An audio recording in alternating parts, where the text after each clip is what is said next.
एक बार राजकुमार सिद्धार्थ के मन में नगर देखने की इच्छा उत्पन्न हुई। तब उन्होंने सेवक को भेजकर राजा से अनुमति मांगी। राजा ने मंत्री को बुलाकर कहा, राजकुमार नगर देखना चाहते हैं, अतः इसकी उचित व्यवस्था करवाओ। नगर में मुनादी करवा दो ताकि सब पुरवासी सतर्क हो जाएं। तोरण और बंधनवार लगाकर यथाशीघ्र नगर को सजवाओ ताकि नगर की शोभा देखकर उनके नेत्र हर्षित हों, कोई अप्रिय दृश्य सामने न पड़े। सारथी को ऐसा निर्देश रहे कि वह वर्जित मार्ग पर रथ को न ले जाए। जब शाम का सुखदायक समय हो तब वह उन्हें नंदन वन की सैर करा दे। जैसे तैसे मनाकर वह युवराज को वहां अवश्य ले जाए। इसके बाद सचिव उदाई आगे का काम स्वयं संभाल लेगा। मंत्री ने राजा की इच्छा अनुसार सब कार्य किया। उधर नगर भ्रमण की अनुमति पाकर युवराज बहुत प्रसन्न हुए। दिन भी अच्छा था, महीना भी अच्छा था, सब कुछ मन के अनुकूल था। जब दिन का दूसरा पहर व्यतीत हो गया तब वे नगर भ्रमण के लिए चले। राजकुमार ने अंगरक्षकों को साथ नहीं लिया, सारथी को सहायक समझकर साथ ले लिए। बीच के मार्ग को पार करके जब वे नगर में आए तो पुरवासी काम धंधा छोड़कर उन्हें देखने के लिए दौड़ पड़े। मार्ग के दोनों ओर नगर के बालक, वृद्ध और जवान, स्त्री पुरुषों की भयंकर भीड़ थी। वे सब पुष्प वर्षा करते हुए उनकी जयकार कर रहे थे। उन्हें अपार आनंद हो रहा था जिसका वर्णन नहीं किया जा सकता। नगर की शोभा देखकर राजकुमार मुग्ध हो गए। राजमार्ग बहुत स्वच्छ, चिकना और सुंदर था। दोनों ओर अनेक मंजिलों वाले सुंदर भवन बने हुए थे। उनमें गर्व से गर्वित ध्वजाएं और पताकाएं उड़ रही थीं। नगर के स्त्री पुरुष बड़े सुंदर और सुडौल थे। वे अच्छे अच्छे कपड़े, गहने पहने हुए थे। अपने नगर का अनुपम ऐश्वर्य देखकर राजकुमार के हृदय में बड़ा हर्ष हुआ। छंदक को तेजी से रथ चलाते हुए देखकर राजकुमार ने बागडोर अपने हाथ में ले ली। वे रथ को धीमी चाल से बढ़ाते हुए राजमार्ग को छोड़कर चलने लगे। वहां की गलियां बहुत उबड़ खाबड़ और संकरी थी। रथ बार बार ऊपर नीचे उठता गिरता हुआ हचकोले ले रहा था। गली के दोनों ओर के घरों पर घास फूस के छप्पर छाए हुए थे। बीच बीच में कुछ खपरेल के मकान भी मिल जाते थे। इधर उधर कूड़ों के बहुत से ढेर लगे हुए थे। ऐसा लगता था मानो दुर्गंधों के पड़ाव पड़े हुए हों। गंदगी खाने वाले बस्ती के सुअर उन ढेरों में अपनी अपनी रुचि का भोजन तलाश रहे थे। वहीं पर कुछ मुर्गियां भी अपने चूजों को साथ में लगाए हुए दाना खोज रही थी। बीच बीच में कुछ घास भी उगी हुई थी। वहां जाकर कुछ गधे और खच्चर उसे चर रहे थे। गली के दोनों ओर निस्तेज आंखों वाले, बदरंग चेहरों वाले, दुर्बल शरीरों वाले तथा पिचके हुए पेटों वाले लोग फटे चिथड़ों से अपने अंगों को ढके हुए उदास खड़े थे। उन्हें देखकर राजकुमार का मन दया से द्रवित हो उठा। वे अपनी रथ रोककर सारथी से बोले, इनके पास शरीर को ठीक से ढकने के लिए कपड़े नहीं हैं। इनके शरीर नीरस और सूखे हुए हैं, मानो महीनों के भूखे हों। ये घास फूस के झोपड़ों में मन मारकर उदास भाव से रहते हैं तथा निरंतर अनेक प्रकार के कष्ट झेलते हैं।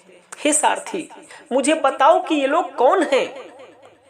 सारथी ने निवेदन किया, हे करुणानिधि, ये अत्यंत नीच और अधम अछूत हैं। पूर्व जन्मों में इन्होंने बहुत पाप किए थे, इसलिए विधाता ने इन्हें शूद्र योनि में जन्म दिया है।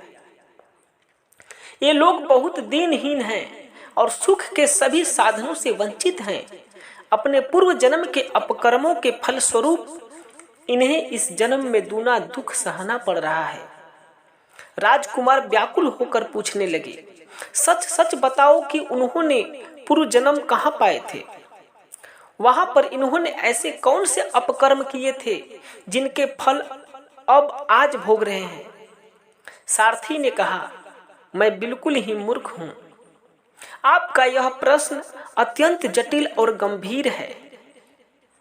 जब इस संसार में कोई बुद्ध अवतार ले, तब वही आपके प्रश्न का यथार्थ उत्तर दे। उसकी बात सुनकर राजकुमार कुछ नहीं बोले। वे व्याकुल होकर अपने मन में विचार करते रहे। अपनी आंखें बंद करके वे विचार विमग्न हो गए। फिर संभल कर उन्होंने एक नए मार्ग पर रथ बढ़ाया।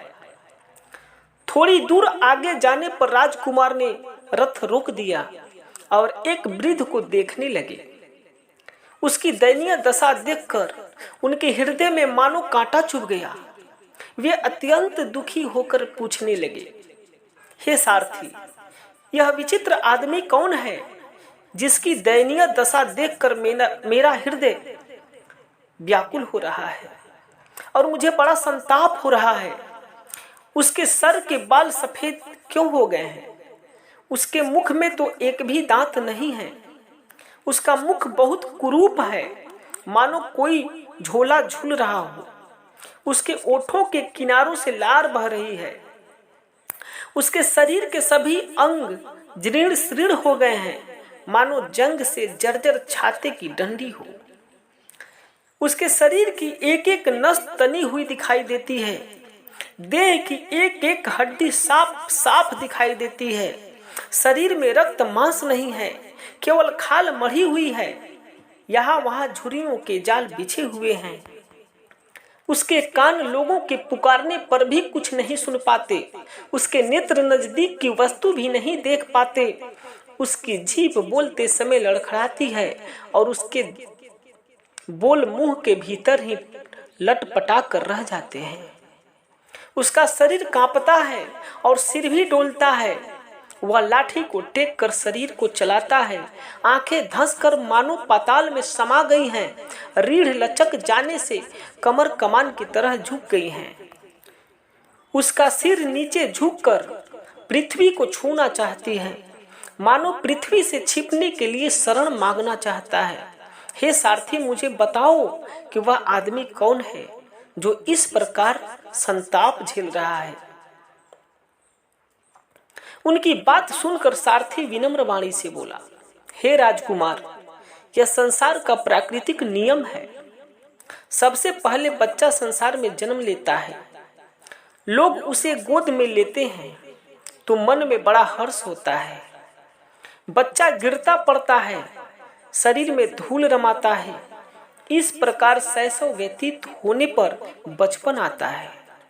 बचपन भी खेल कूद कर चला जाता है और तब जवानी गले लगाकर मिलती है।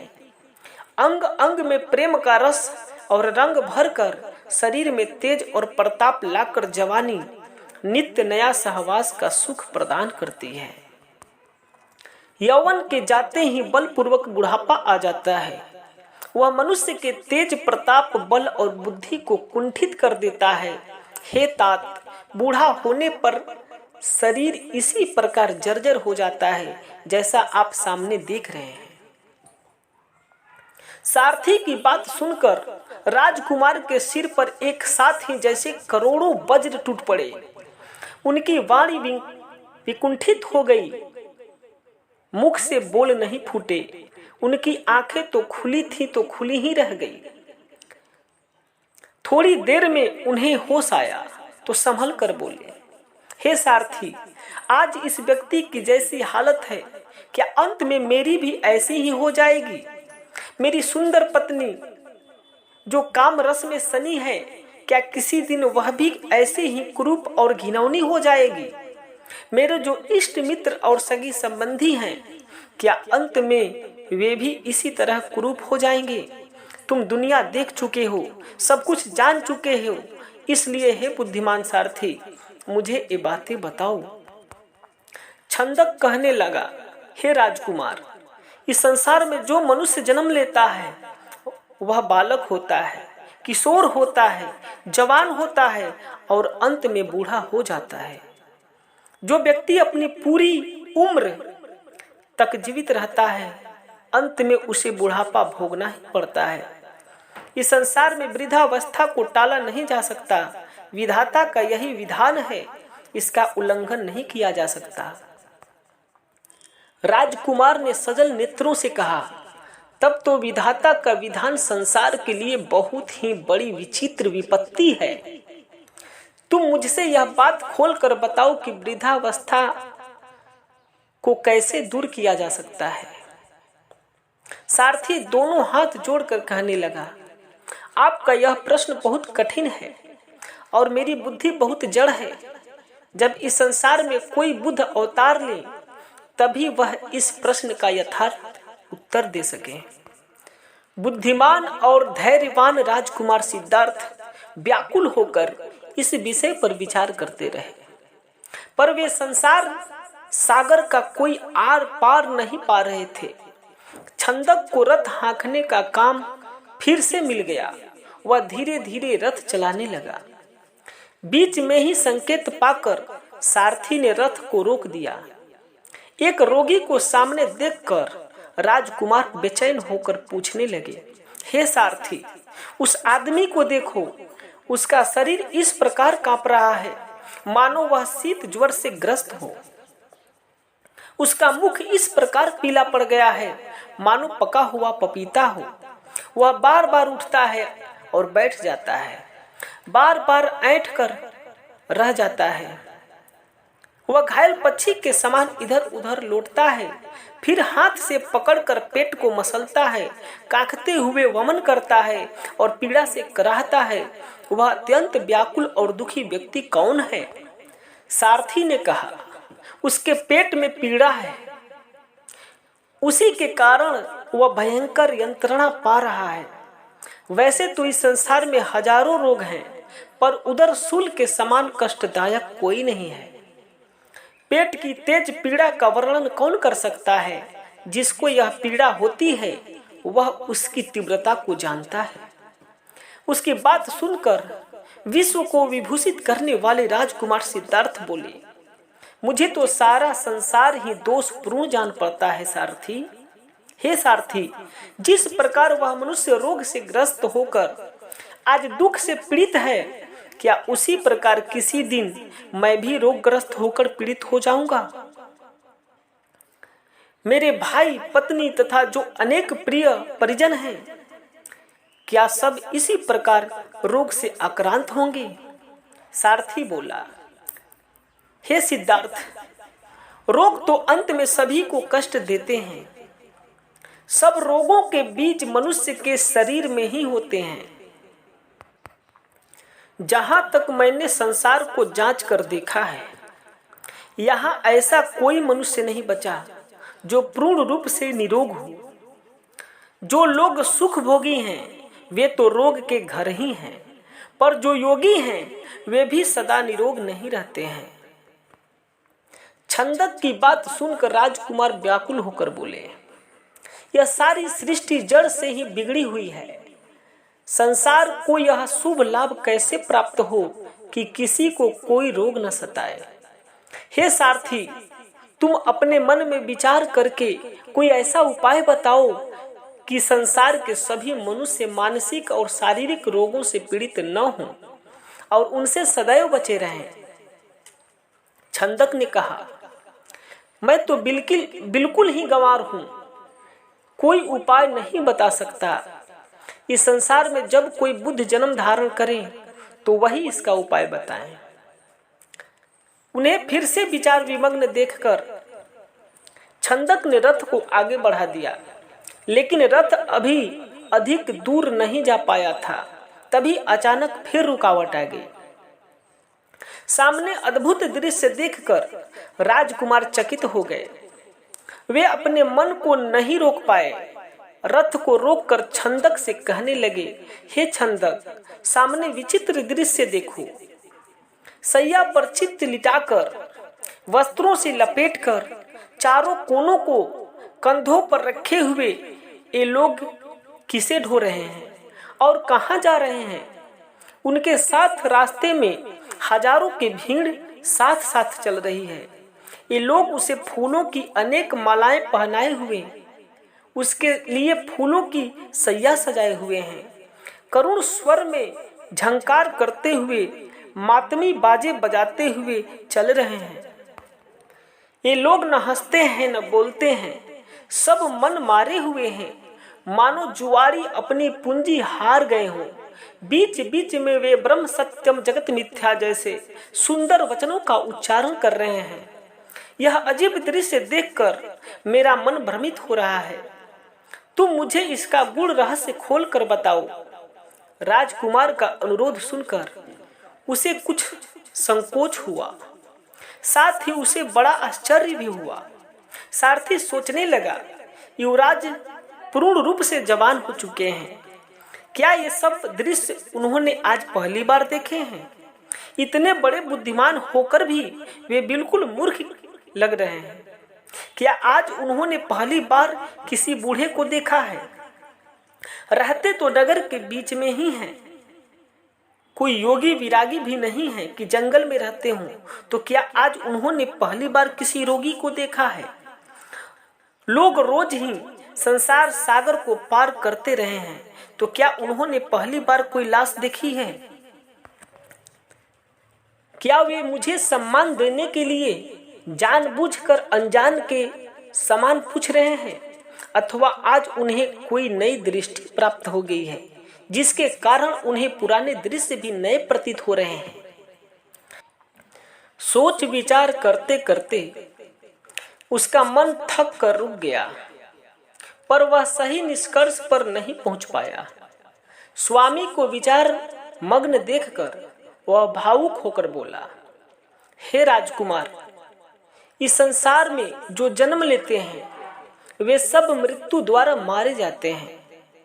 संसार के सभी जीवधारी काल के ग्रास होते हैं और अपनी अपनी बारी में संसार सागर से पार चले जाते हैं। वह आदमी आज संसार से पार हो गया है। उसका शरीर निष्प्राण होकर सारहीन हो गया है। उस प्राणहीन शरीर को लोग अर्थी में सजाकर मातमी बाजे बजाते हुए जा रहे हैं। वे उसके मृत शरीर को शमशान में ले जाकर ठीक से जलाएंगे। उसके बाद मरणोत्तर क्रियाकर्म करेंगे। मृत्यु के बाद जो कुछ किया जाता है सब वही कर रहे हैं। हे स्वामी, इसमें कोई भी बात विलक्षण नहीं है। सारथी की बात सुनकर सिद्धार्थ का सारा शरीर कांप उठा। उनका हृदय हिल गया। मुख इस प्रकार मलिन हो गया जैसे दिन में दीपक। उनकी दृष्टि धुंधली हो गई और सारी सृष्टि बदरंग दिखाई पड़ने लगी। सूरज की रोशनी भी फीकी जान पड़ने लगी। अपने मन की दशा को सारथी से छिपाते हुए वे फिर से सचेत हो गए और उससे पूछने लगे, हे सारथी, तुम्हें मैं कोई दोष न दूंगा। तुम मुझे सच सच बताओ कि क्या किसी दिन इसी प्रकार मेरी भी मृत्यु हो जाएगी? मेरे पिता, माता, पुत्र, भाई, भृत्य, सगे संबंधी, बंधु बांधव एवं अन्य सभी लोग क्या उसी के समान मरकर संसार से चले जाएंगे? छंदक कहने लगा, हे राजकुमार, इस संसार में जन्म लेने के साथ ही लोग अपना अपना कफन अपने सर पर बांध कर ले आते हैं। आपके प्रश्न का सही उत्तर तो एक पागल आदमी भी दे सकता है। फिर मैं कैसे कह दूं कि आप न मरेंगे? आपके माता पिता एवं अनेक प्रिय परिजन भी मर जाएंगे तथा दूसरे भी नहीं बचेंगे जिनके शरीर में 10 सिर और 1000 भुजाएं शोभायमान थीं। जब वही नहीं बचे तो फिर कौन बचेगा। जन्म और मृत्यु इस संसार का प्राकृतिक नियम है। सच बोलने में मुझे कोई डर नहीं है। सिद्धार्थ बोले, हे छंदक, संसार को देखकर मुझे बड़ा आश्चर्य होता है। सारा संसार काल के गाल में पड़ा हुआ है, फिर भी वह बलि पशु के समान सुख रूपी चारा चर रहा है। यह संसार नाशवान और सारहीन है। सांसारिक सुख भोगों का महल रेत के घर के समान क्षणभंगुर है। वृद्धा अवस्था के आते ही मनुष्य का शरीर जीर्ण शीर्ण हो जाता है। मारक रोग कठोर प्रहार करते हैं। मृत्यु अपना मुख खोलकर निरंतर मड़राती रहती है। वह चर अचर प्राणियों को घेर कर चबाती रहती है। उस मृत्यु के रहते हुए जो लोग सांसारिक सुख भोगों में लीन रहते हैं, वे मुझे सर से पांव तक मूर्ख जान पड़ते हैं। जो काल के गाल में पड़े हुए संभोग सुख भोगते हैं, उनके समान मूर्ख संसार में कौन है। भयंकर मृत्यु सर पर नाच रही है। संसार में कोई भी उससे बच नहीं पाता। उसे भुलाकर कोई मोहांध व्यक्ति ही भोग विलास में लीन हो सकता है। संसार में दुख रूपी कठोर कांटे चुभे हुए हैं। उन्हें निकाले बिना उसे चैन नहीं मिल सकता। हे सारथी, तुम बहुत बुद्धिमान जान पड़ते हो। संसार के दुखों को दूर करने का कोई उचित उपाय बताओ। अपनी प्रशंसा सुनकर छंदक को जरा भी घमंड नहीं हुआ। वह कहने लगा, मेरे जैसे बुद्धिमान तो यहाँ बामन गंडे मिल जाएंगे। हे राजकुमार, आपके मन में जानने की बड़ी इच्छा है और आप करुणा के रस से भरे हुए हैं। इसी से मैं आपको बुद्धिमान जान पड़ता हूँ। हे राजकुमार, यह विषय बहुत अगम्य, गूढ़ और गंभीर है। इसमें बड़े बड़े बुद्धिमान भ्रमित हो जाते हैं। मैं तो महामूर्ख ही हूँ। इस संसार में जब कोई बुद्ध अवतार ले, तब वही दुखों से मुक्ति का उपाय बताए। उनकी बात सुनकर राजकुमार विचार मग्न हो गए। छंदक ने रथ को आगे बढ़ा दिया। छोटी गलियों पर घूमने के बाद राजमार्ग पार कर रथ तेजी से आगे बढ़ा। नगर के बाहर आने पर राजकुमार फिर प्रश्न पूछने लगे। हे छंदक, पुरुषार्थ के पुंज के समान दिखाई पड़ने वाला वह पुरुष कौन है जो अपने केश मुड़वाए हैं, जो पीत वस्त्र धारण किए हैं, जो अपनी इच्छा से विचरण करते हुए बिना जूतों के ही चल रहा है, जिसके मुख से तेज और शरीर से कांति बरस रही है, जिसके शांत नेत्रों से अमृत रस छलक रहा है तथा जिसे देखने से स्वाभाविक सुख प्राप्त होता है।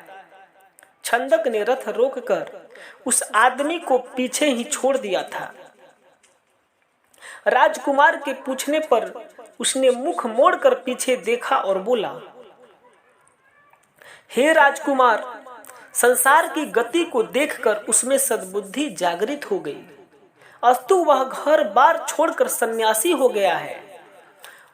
अब वह लाभ और हानि को, सुख और दुख को एक समान ही समझता है। उसके लिए मान और अपमान भी एक बराबर हो चुके हैं। अब वह एकाग्र चित्त से चिंतन मनन करता है। उसका सारा जीवन संसार के कल्याण के लिए समर्पित हो चुका है। सारथी के वचन सुनकर राजकुमार को मानो मझधार में डूबते हुए किनारा मिल गया। सारथी के प्रकाश देने वाले वचन सुनकर राजकुमार को बड़ी शांति मिली। अंधेरी रात में मानो सूर्योदय हो गया हो। छंदक के साथ रथ पर चढ़े हुए शीघ्र ही नंदन वन में आ गए। वहां के वृक्ष लताएं, मृगों की क्रीड़ा तथा पक्षियों की सुंदर बोली उनके मन को बहुत अच्छी लगी। नंदन वन के मुख्य द्वार पर खड़े हुए अनुचर राजकुमार को देखकर हृदय में हर्षित हो गए। अंगरक्षकों के साथ सचिव उदाई ने आगे आकर अपना हाथ बढ़ाते हुए आदर पूर्वक उन्हें रथ से नीचे उतारा।